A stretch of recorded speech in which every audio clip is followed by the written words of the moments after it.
Welcome to today's Lunch and Learn. I'm really excited to be here with you today, where we're going to take a look at how to achieve optimum success in your independent support worker business. So my name's Helen and I'm here today from My Care Assistant, and I will be your host, talking you through everything that you need for success on your independent support worker journey. So I've got some questions for you. Are you feeling like you're struggling to manage your independent support worker business? Do you have difficulty obtaining clients, ensuring compliance with your legal requirements, managing risk, and all whilst avoiding burnout? So if you are struggling with any of those things, then you are in the right place. And on a weekly basis, I come live and join you for top tips and tricks for you to achieve great outcomes and success in your independent support worker business. So if you're feeling like failure, it might be on the cards for you. If you're feeling a little bit lost and you're feeling a bit unsupported in your journey to independent support work opportunity and thriving, then I will share with you all of the tips you need for success within your business. You might feel like you don't have the resources, you don't have somebody at your side to guide and mentor you, and you might be feeling a little bit lost in a sea of competitors. Well, by joining me within my Facebook group, you will get all of the information for success in your independent support worker business. So if you haven't already joined, I would encourage you to do so today, and I'll be providing the link in the comments below just after I've done the live. So you're in the right place. A little bit about me, if you haven't met me already. My name's Helen and I'm your host. So I understand firsthand the challenges of setting yourself up for success in your business, because I scaled and I sold my my home care business. I set it up in 2015 and I sold it at the beginning of last year. And when I sold it, we had supported in excess of 1,700 people. At our peak, we were employing over 170 staff, and we were providing services across Queensland and New South Wales. So I know what it takes to set up a business that is successful. I also know what it takes to manage multiple responsibilities, being a mum, a wife, 4 children. All of these things make it very challenging to succeed in business. So I know how difficult it can be for people. And a key component of the success in my home care business was the software systems that we had in place. And I have set up My Care Assistant, which is a great platform for anybody in the independent support worker space or in the micro business space to help them reduce all the admin burden that they might be experiencing around managing their business successfully. So today we are going to look at strategies that you need to be implementing in your business, if you haven't done so already, to ensure that you are meeting your compliance responsibilities. I'm going to talk you through practical ways in which you can maintain your professional boundaries, and I'm going to teach you the secrets to nurturing positive relationships for absolute maximum output in relation to the people that you are engaging services with.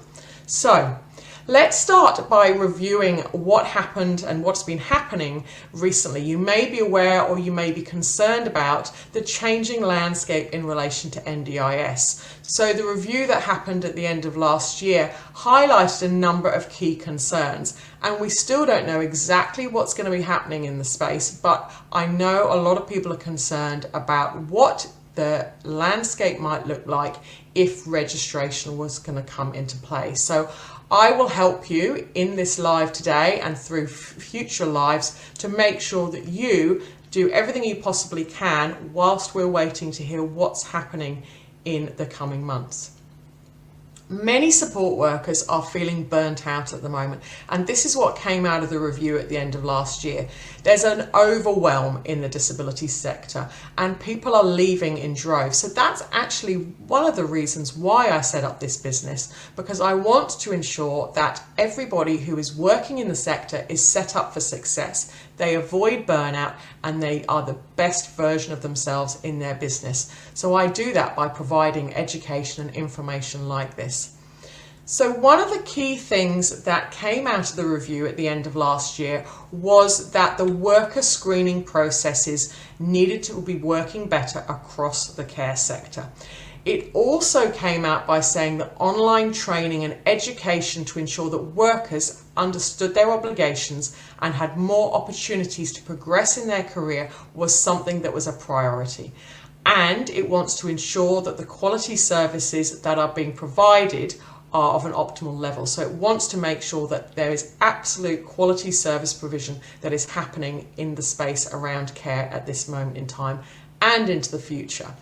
So a note worth making is that the recommendations have said they are not going to be, that there's going to be time, they're going to be introduced gradually. So it's not going to be an overnight thing. So if anybody is panicking at the moment, don't worry.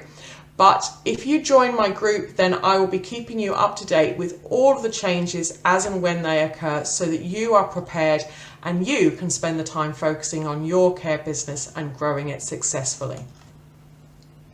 So, we don't know what's going to happen in relation to the proposed changes around registration, but we do know some things. One is that the recommendation is that they want to improve the quality of services and ensure that there's appropriate safeguards through better and risk proportionate regulation. Now that sentence might not make sense to some of you. What is risk proportionate regulation?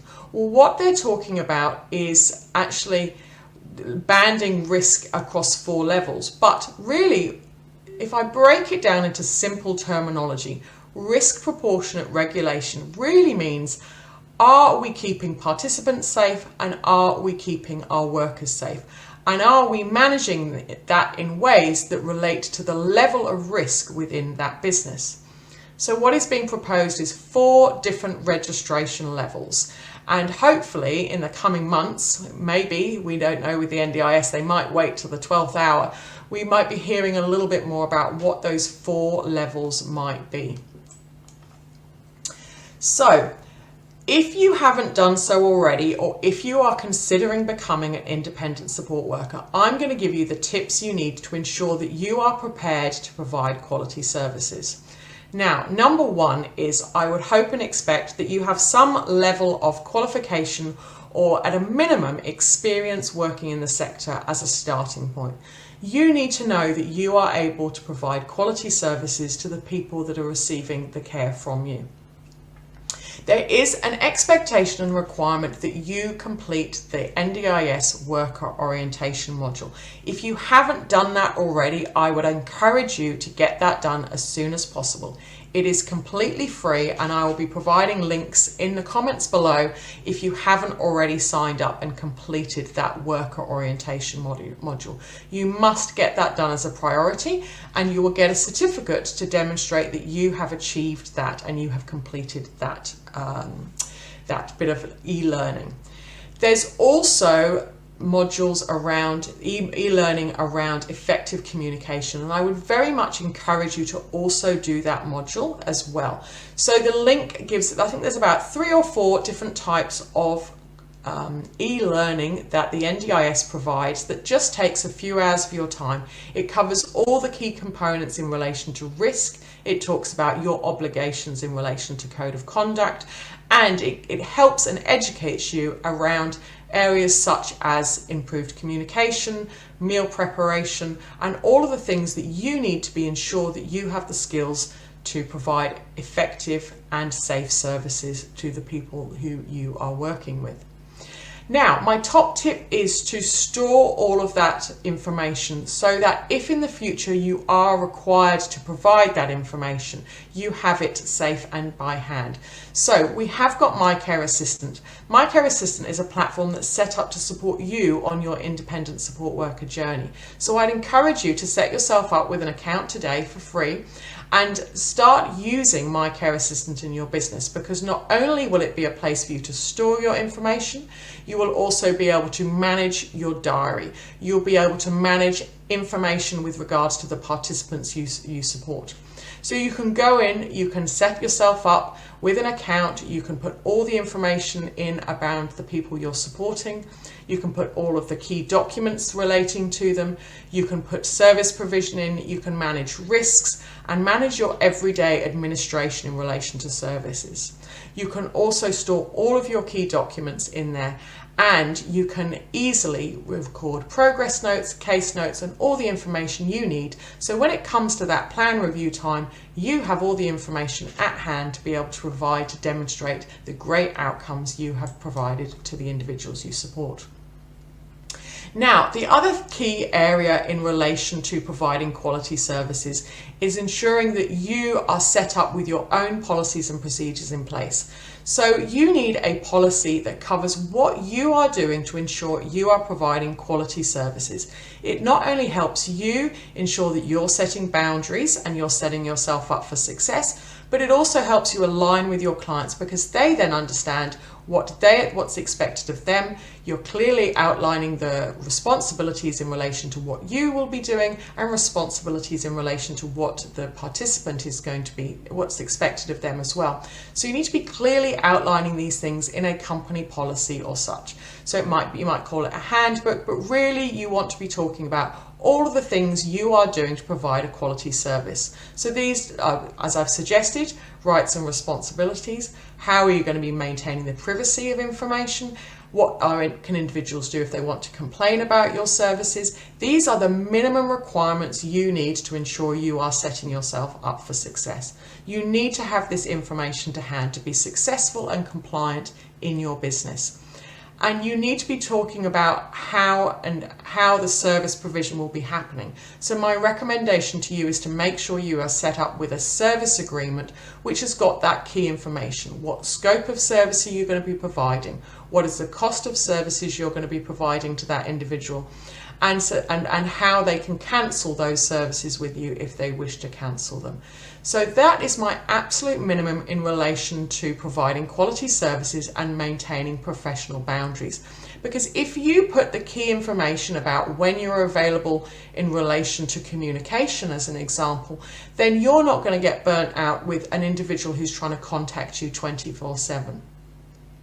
Now, my gift to you today is that I do have a template of a company policy that you are able to request from me. So if you would like a copy of that company policy, please put a message in down below or message me directly and I will happily give you a copy of that company policy as a starting point.